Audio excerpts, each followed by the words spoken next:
Hi, Tammy. How's everything going? Hi Ray. Actually everything's good. What about you? Great too. How's Philippines at the moment? Well, even the Philippines is the first country to close its financial market due to COVID-19. I think our economy is now going up gradually. Yes. That's good news for the Philippines.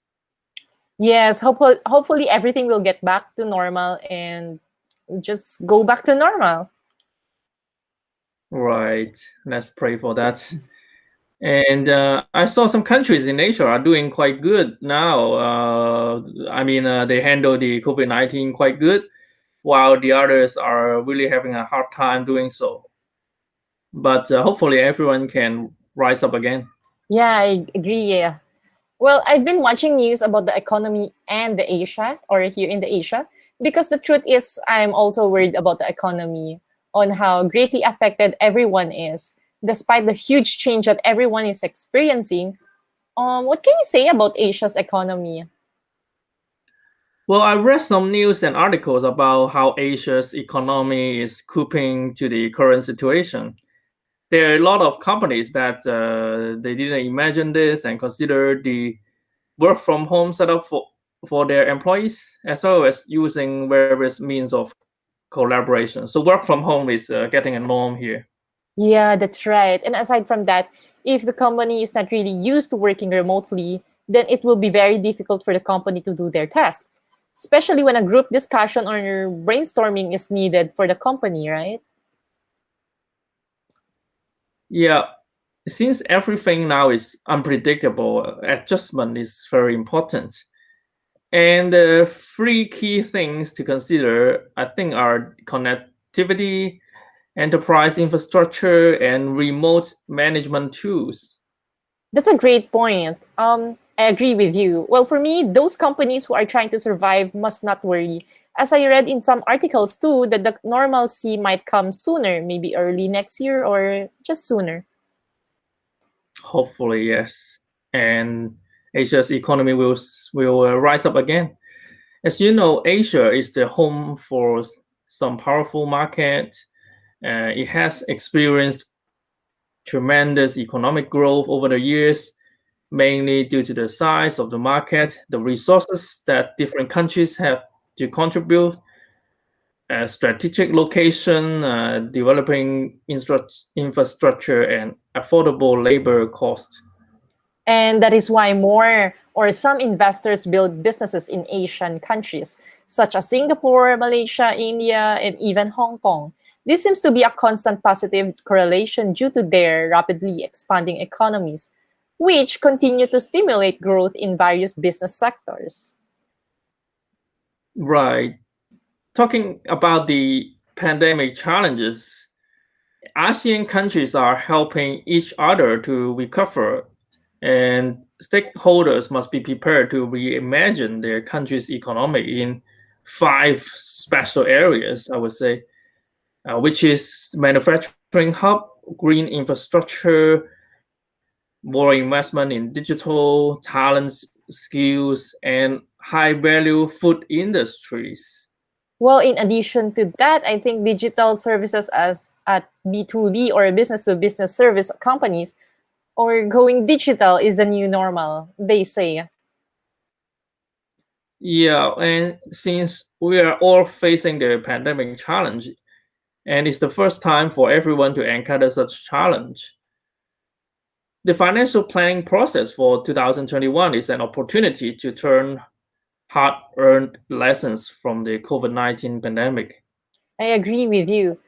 With different countries have different approaches on this kind of situation, as well as the different companies has different reactions, right? Let's say, how do startup companies react to the current situation?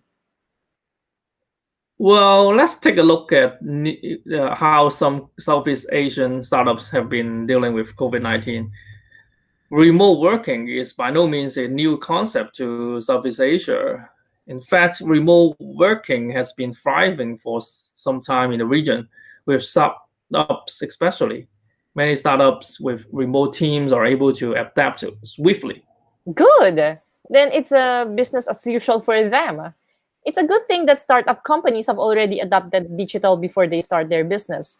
But what about the companies whose core dealings happen offline? Well, they have to adapt as well in order to survive. We have the podcast titled Adapting Digital to the New Normal Yeah. that can be found on our website as well. This might help them answer their questions as to why they need to adapt digital. Oh, yes. Anyway, what I can say is that the big challenges that the Asian country is facing is that travel, tourism, and hospitality, which I personally think that this will not go back to normal anytime soon. Yeah, it's a sad truth, but come to think of it, it's for the better of everyone, since social distancing is required to prevent from spreading the virus. Business-related trip or leisure has been cancelled. So this has one of the big reasons why Asia's economy has been greatly affected. Right.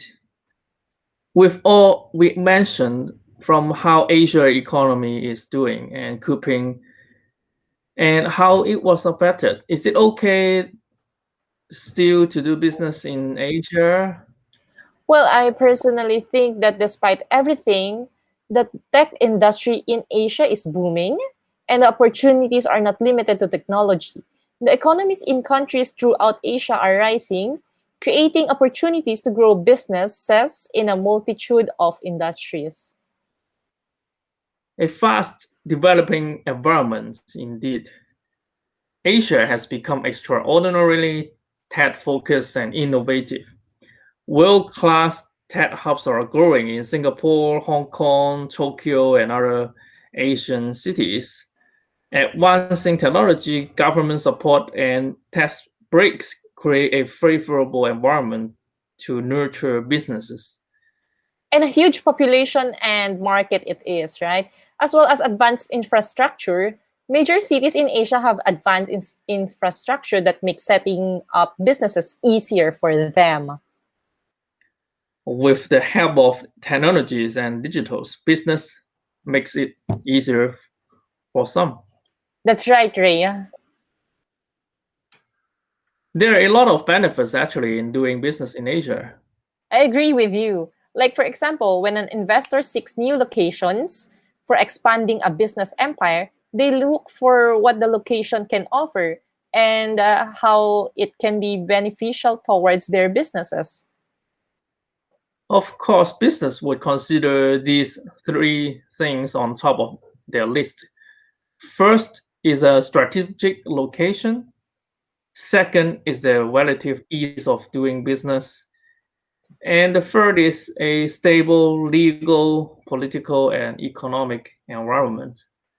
Oh, this is actually great, as we offer companies set up in countries that are on the list that you mentioned.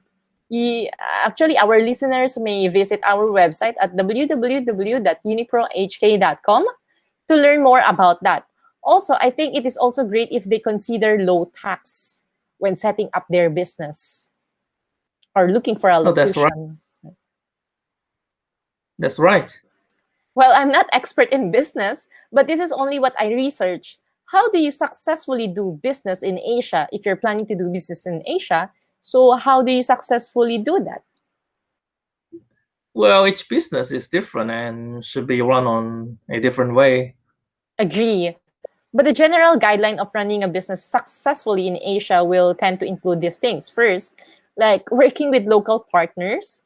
Yeah. Second, is understanding local society. And third, remember that the Asian way of doing business is not the same as the Western way. True. So it means you also have to know the culture of the country you chose to work with, right? Right. After all, given the pandemic, it is still okay to do business in Asia.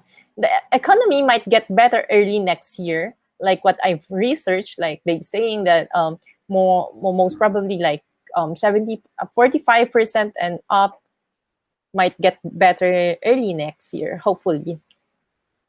Okay. Who knows, right? Yeah, yes. All right. Anyway, a great topic for Asia economic we had today. Indeed, it is. Happy Mid-Autumn Festival. You too. Happy Mid-Autumn Festival. Bye. Bye.